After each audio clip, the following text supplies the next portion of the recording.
Welcome to GMST Solutions Private Limited Digital Learning. So in the part of how to crack full stack Java interviews, the question number 8. So what is the object-oriented programming language and features of the object-oriented programming language? Before that, we have the procedure-oriented programming language. So what are the drawbacks? Okay, how to overcome the drawbacks in the procedure-oriented programming language? Drawbacks. So coming to the object-oriented programming language, what is the advantages? So procedure programming languages are olden technologies. We can say COBOL, Perl, C language, C language, COBOL, Perl.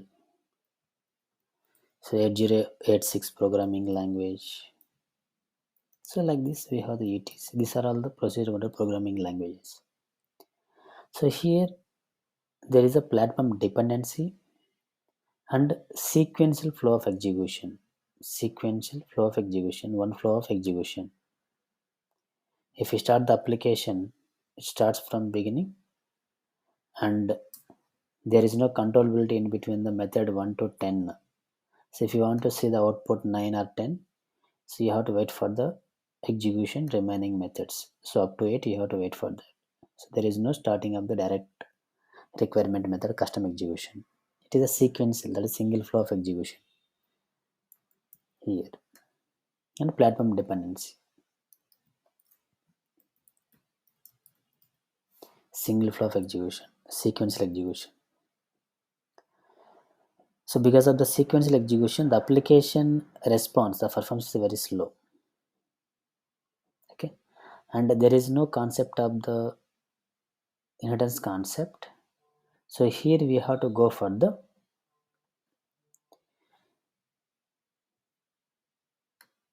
the code, implemented code again and again. You have to reuse. If you want to reuse, it is not possible. If you want to reuse the code in procedure programming language, there is no concept of the inheritance concept. So here what I'm trying to give, application development time. Application development time is more. The application development time, it will take more time. So because if you have the already implemented code again, if you want to reuse that code, we don't have the facility to reuse the code. Again and again, you have to implement the same lines of code, some other classes. So where you are writing the code, the lines of code is more, and the execution flow is the one by one sequential execution. The second one, execution time is more because the lines of code is n number of lines, and it will take time to compilation and execution. The execution time also will take the more time. And the third one, so execution time is more means performance of usually very less performance. We can say the poor performance. Okay, poor performance. And the data visibility in between the client and server, plain text format. So what is that? Plain text format. The data visibility. So these are the drawbacks. Application development time more and execution time also, it will take more time to execute all the lines of code, and so response is very slow. The for performance, the data visibility in the plain text format. So these are the procedure oriented programming language. And coming to the object oriented programming language, every task we can execute in the randomly or parallelly. So because of we have the facility to start all at once, or if you want only one method, we can execute. So the main task we're splitting into the different operations. Task 1, task 2, task 3, a number of tasks. So parallel execution, concurrent execution we can say. So here, so what are the technologies comes under the object oriented? So you guys knows very well about the C++, Java, okay, PHP, Python. So it is. Okay. It is a, we can say, parallel execution or concurrent execution, simultaneous execution. So which one you want, you can take it. parallel execution. So for easy understanding, simultaneous, concurrent. So we can say number. So what is advantages if you go for the object-oriented programming language? The object-oriented programming language are supports multiple instance concept using interfaces and instance concept class to class. So because of that, we are achieving the application development time is less because there is a concept of code reusability. So no need to write again and again same code. And execution time is less because we are reducing the lines of code. And execution time is less means so we'll get the responses very quickly. So high performance. And the data visibility in the ciphertext format. The data is visible in the ciphertext format. Okay, data visibility in ciphertext format.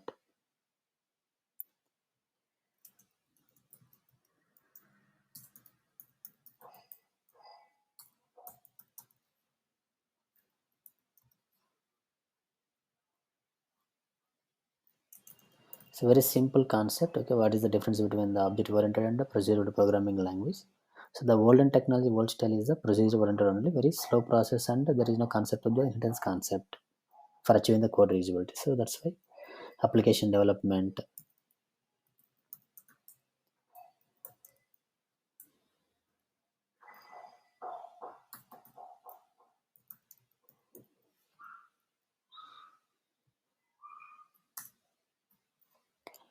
Okay, so if you want to say any programming language is object-oriented programming language, so we have the OOPS concepts. The OOPS concepts are object-oriented features, object-oriented concepts, services. We can say different. Simply, we can say the OOPS concepts.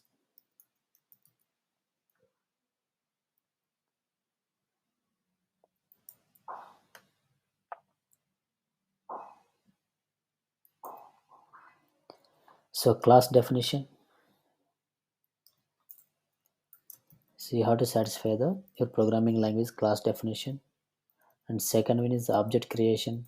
So we have to implement the classes and creating the object for that class. And third one abstraction. Fourth one encapsulation. So fifth one inheritance concept. Sixth one polymorphism. So dynamic binding, like this we have the n number of OOPS concepts. Okay, message passing. If at least the four concepts. Okay, so what we have abstraction, encapsulation, inheritance, and polymorphism concept. The four concepts are satisfying your programming language. That programming language is object-oriented programming language. These are the main pillars of the object-oriented programming language concepts: abstraction, encapsulation, inheritance, and polymorphism. So we will discuss in detail in coming questions. Okay. So now just simply I am giving the what is object-oriented programming language and procedure-oriented programming language differences. So drawbacks, okay, and how we can overcome that with the help of the OOPS concepts. So interview point of view, directly can give the answer. Procedure-oriented programming language comes under the sequential execution, platform dependency. So poor performance, application development time more. There is no security inbuilt library. So we have to add the custom security library and data visible in the plain text format. And coming to the object-oriented programming language, we have the OOPS concepts to achieve the code reusability. So if you use the code reusability, lines of code we are reducing, and application execution time or compilation time it will take the less time. Okay, and high performance, the data visibility in the plain text format. So in place of plain text format, here we have the ciphertext format, object-oriented. Ciphertext in the sense, so dot format. If you go for the password entering, there is a dot like this. Will print the ciphertext format, encrypted format. You can say the encrypted format.